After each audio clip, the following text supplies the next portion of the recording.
right now. Potentially life and death training. The San Antonio Police Department has a new way to practice de-escalation and crisis intervention. That's right. Officers are using a new virtual reality system. A $150,000 grant helped pay for it. Our Daniela Ibarra shows us how it works. Sir, can you please put the knife down and be on top? A high-stress scenario. Sir, step back, please. Sir, you need to back up. Without the risk. Hey, Jimmy, what's going on? We got a call out here for you. What's up? San Antonio Police Academy tactics instructor Nathan Sandoval says the Apex officer training system is a new tool. It is a real-time exchange based off of our training and experience of what officers go through in these types of situations. SAPD officers control each scenario. Officer Orange, Officer Blue, do y'all both copy? This backpack and this headset are what connect the officers from the real world into the virtual world. Hands on top of your head, sir. But these two aren't officers. Okay, so I'm gonna come up behind you really slowly, okay? Okay. Okay, partner, you got this? They're members of the latest Citizens Police Academy class. Right now, Sandoval says it's the only way everyday people can try this out. It allows civilians to be able to get a safe yet very immersive exposure to what officers experience out on the street. Sir, talk to us. Don't take it up. Don't move. We got to try it out too. Take your gun and holster for Okay, cool. Okay. Our scenario, a hostage situation in an office. I'm a little nervous. With the goggles on your head and commands in your ear, it feels like you're really there. Put down your weapon, that way we can talk about it. No, we're gonna talk with my weapon in my hand. Once the scenario is over, you get to watch it all over. It can be reset, it can be reviewed, it can be critiqued, debriefed, and started all over again. Sandoval hopes this new training helps officers prepare for the next time they have to de-escalate a tense situation. Daniela Ibarra, KSAT 12 News. By the way, applications are open for the next Citizens Police Academy where they use this technology. For more information, head to KSAT.com. The Bexar County Sheriff's Office now looking for a 17-year-old who deputies say killed a woman and injured another in a drive-by shooting 1 year ago. So we want to show you Isaac Gonzalez. He's right there. The Sheriff's Office says that he's wanted on charges of murder and aggravated assault with a deadly weapon. Deputies think that he knows about his warrants and that he's evading them. They also think that he's armed and dangerous. Now, this shooting happened on October 4th of last year on Bald Mountain Drive near Marbach Road. BCSO says that Gonzalez and other suspects targeting the wrong house in a drive-by that killed 25-year-old Novita Brasil. So far, a 14 and 15-year-old and 3 other teens have been arrested and charged with murder. If you know where Gonzalez is, call BCSO at the number 210-335-6000. The city's plan to open a homeless shelter at a downtown hotel means dozens of workers are looking for new jobs. Starting Wednesday, the city of San Antonio leasing the Holiday Inn on Cesar Chavez in Santa Rosa for 2 years and having Sam Ministries run it. Pacifica Host Hotels, which manages the Holiday Inn, emailed a statement saying in part, quote, "There are fewer than 50 employees affected by this transition, and we are actively working to shift employment to other neighboring hotels." Interviews are being held at the hotel early next week to support staff with the transition. And lastly, Sam Ministries plans to extend over a dozen jobs to impacted staff, end quote. Sam Ministries confirmed it had 24 new openings and they'd given Holiday Inn the job descriptions, but the spots aren't specifically being held for hotel employees. 4 people accused of stealing thousands of dollars worth of copper wire are now behind the metal doors of the Bexar County Jail. The San Antonio police say they caught them in the act, stealing it from a piece of property once occupied by CPS Energy. Katrina Weber tells us why this case has some people scratching their heads tonight. With their boots on the ground, San Antonio police put in the work to investigate a crime, which they say had 4 suspects going to new depths. They got called to West Jones Avenue near North St. Mary's around 3 this morning by someone in a nearby building who spotted strange behavior in the parking lot of what used to be a CPS Energy site. This is the first call that I've ever seen like this. This is not something that is usually easy for someone to do. Police say the group was stealing copper wire, but not from the usual places. They say it looks like they somehow got it from underground. So we're unsure how they got it or what tools they may have used. One possibility, police say, is that they accessed it through a manhole after gaining access themselves to the property. This is the hole in the fence that police believe some of the suspects used to get into this parking lot. They say at least one other came in by truck on the other side and then drove into the warehouse. Once there, police say the suspects loaded all that wire into a pickup, a truckload of copper valued at around $20,000. It's kind of odd that these suspects were able to kind of know where this wire is. It's a crime that has police scratching their heads. Meanwhile, the suspects, a 25-year-old woman and 3 men in their 30s, 40s, and 50s, may be trying to wrap their minds around the fact that they're facing criminal charges. Katrina Weber, KSAT 12 News.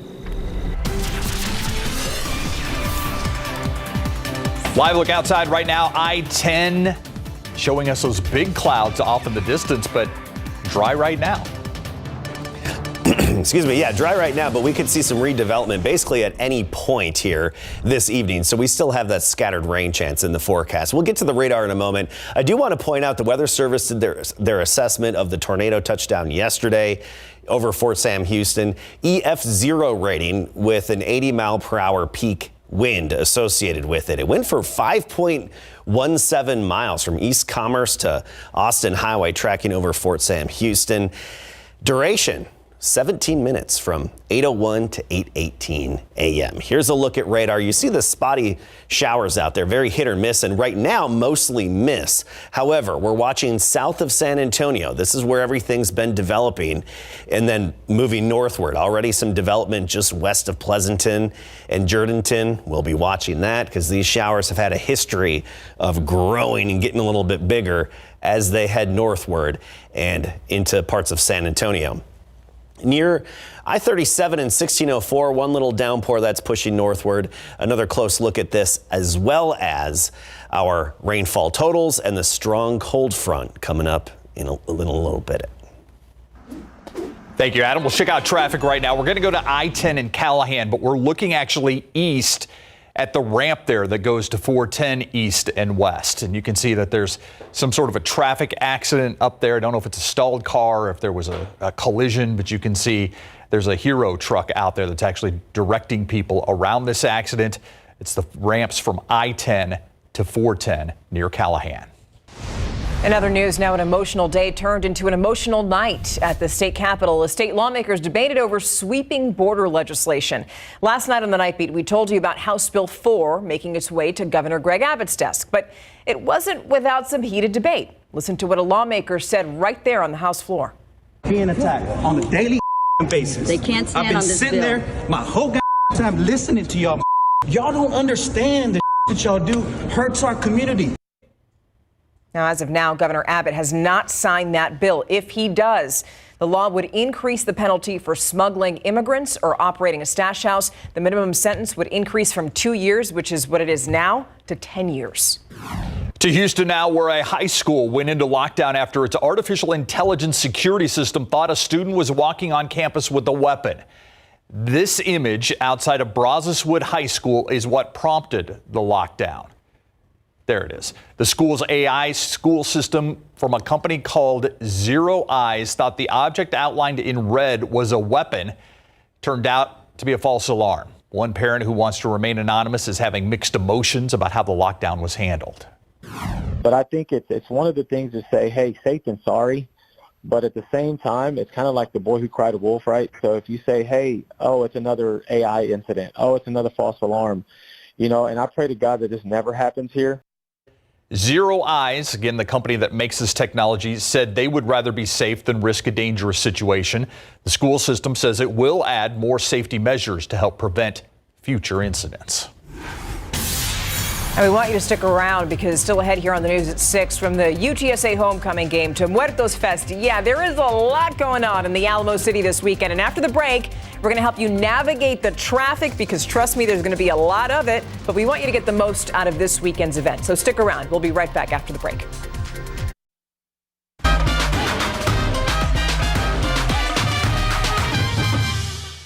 Calaveras aren't just the painted skulls you see every year. Calaveras can be written, and they are humorous and a poetic Day of the Dead tradition. A calavera is written about someone who's still alive. To poke fun or to bring somebody down in the form of a pun or satirical piece of poetry. And it is usually written about someone who's prominent either in politics, in sports, in entertainment. Generally, they all die in the calavera. Not in reality, but figuratively. Calaveras are not written about people who are already dead, and that's because a person cannot defend themselves. It's cowardly, I think, to make fun of someone who has already died. So to write a good calavera, you strip that person down to the very essence. You pick out that quality that you either like or dislike, and then you write it in a form that makes fun of it, and that makes that person come alive for you and I. Okay, just learned something new. Now, this is something that we're working on for you tonight on the Night Beat. You might want to get your seasonal vaccines ASAP. A shortage of RSV shots could be affecting local hospitals. The most vulnerable people now wondering when they're going to get them. Also, an altar for those lost to gun violence. How a local organization is encouraging the community to put a story and photo behind those victims. We're going to tell you where the altar is going to be. Those stories and so much more for you tonight. I guess it's kind of a good problem to have. We have a jam-packed weekend ahead in downtown San Antonio, filled with a lot of exciting events. But with so much happening, it is important to plan ahead to navigate through the traffic and, of course, make the most of your weekend. Our Jonathan Cotto hit the streets of San Antonio and shares how a lot of you are going to be gearing up for all the fun. Between UTSA football at the Alamo Dome and Muertos Fest at Hemisphere, it won't be a bad idea to plan ahead for this weekend.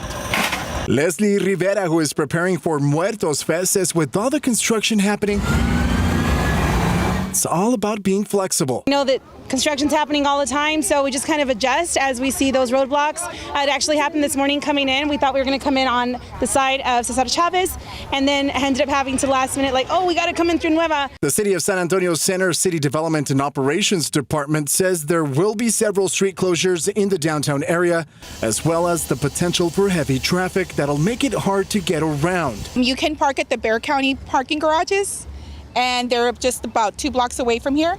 Or you can take the Via Trans. But some are choosing to drive in. Normally I will be driving down. I normally don't take the Via and stuff. So are you prepared to deal with the road closures and the traffic? Oh, absolutely, because there's always some routes that you can take, and they have everything written out, so it's easy to find a parking spot. The city says Via's special event service will be available for the UTSA versus East Carolina game on Saturday at the Alamo Dome from Crossroads Park and Ride. But some won't shy from getting to the fun by foot, like this tourist visiting the Alamo City from Kansas City, hyped for Muertos Fest. This celebration is going to be so good.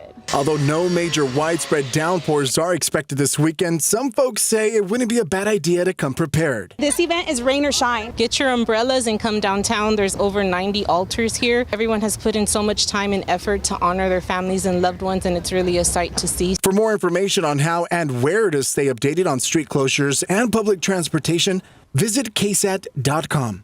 Jonathan Cotto, KSAT 12 News. Yeah, we do have a meteorologist here who's going to talk to you about whether you're going to need an umbrella this weekend. Adam Katz is going to join us in a few minutes. But okay, we want you to get your dancing shoes ready too, because a San Antonio event celebrating Puerto Rican culture is back. We're talking about the Festival de Puerto Rico. COVID forced organizers to pause it for a few years, but now the event is finally happening this Sunday at the Shrine Auditorium. It's a big celebration of Puerto Rican culture.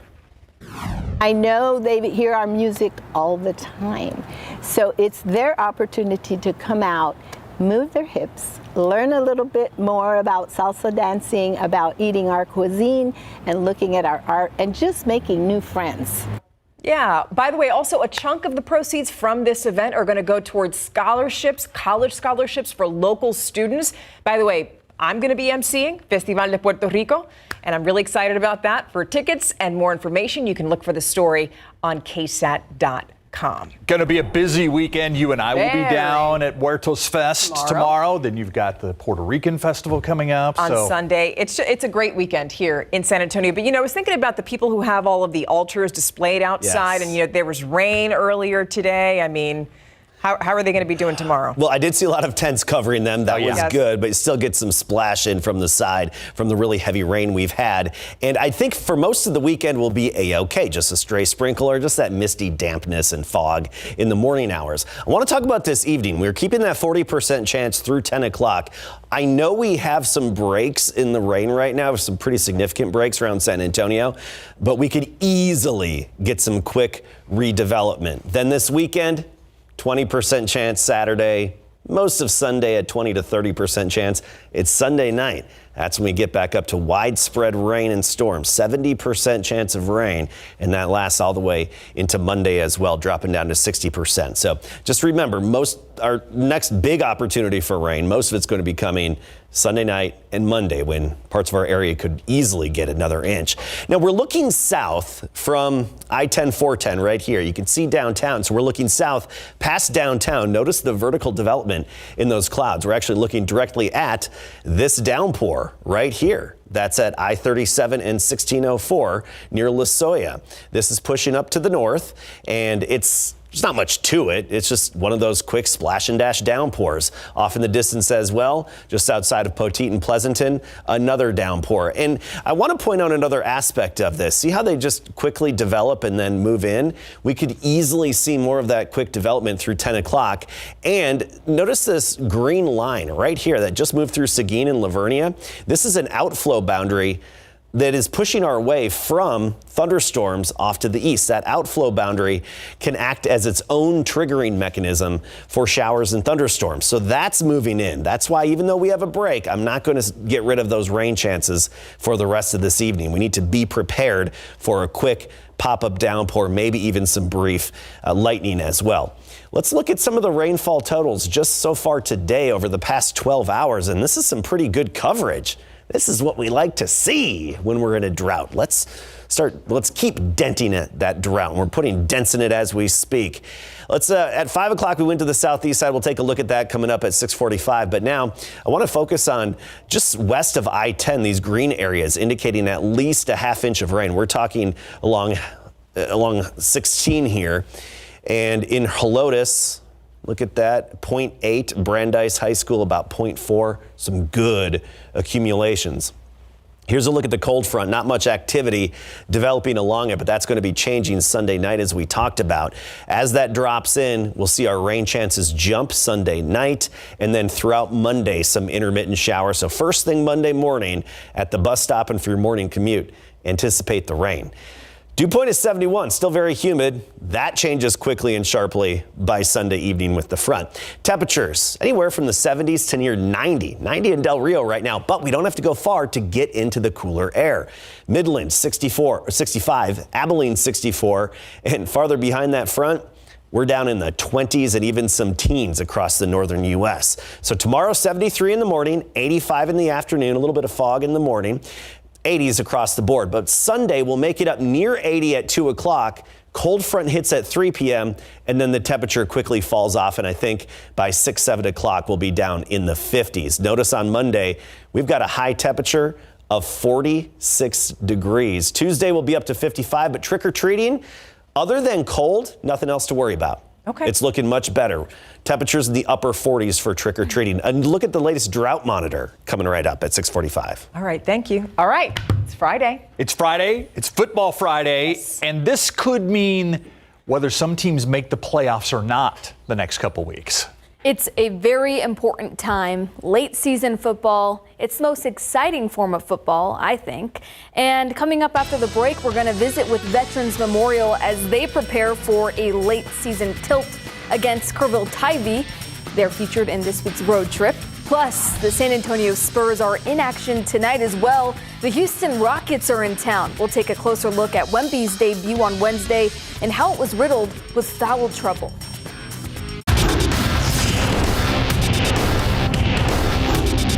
In preseason, we weren't really in those positions in the fourth quarter. You know, that was really our first rep of the fourth quarter, trying to win a game. You know, since being together. So we just got to learn from it. We'll be all right.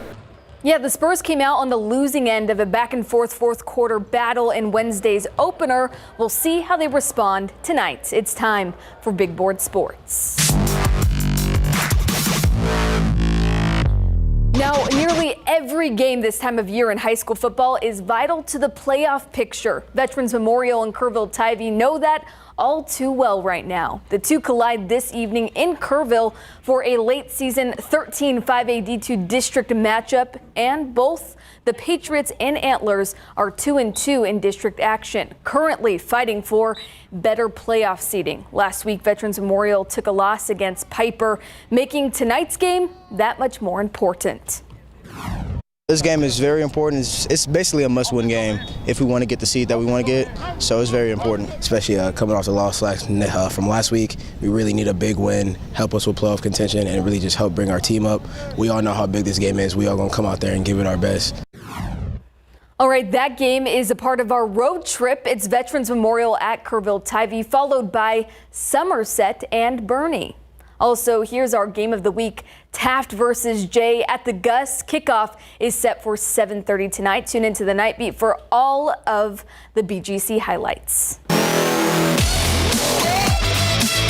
The San Antonio Spurs host division rival Houston tonight in an effort to bounce back from Wednesday's season-opening loss to Dallas. Prize rookie Victor Wembanyama finished with 15 points in his debut, but struggled with foul trouble, which limited him to 23 points. Keldon Johnson, who dropped 17 in the opener, trusts Wemby will learn to eliminate the unnecessary fouls. I want to say rookie calls, it's just a lot of ticky-tack fouls, I feel like, but things that he definitely will learn from, because we definitely need him on the court in order to be the best team we can be going forward. So, letting some of them go and not really reaching, using his length and things like that. But, Vic's a smart player.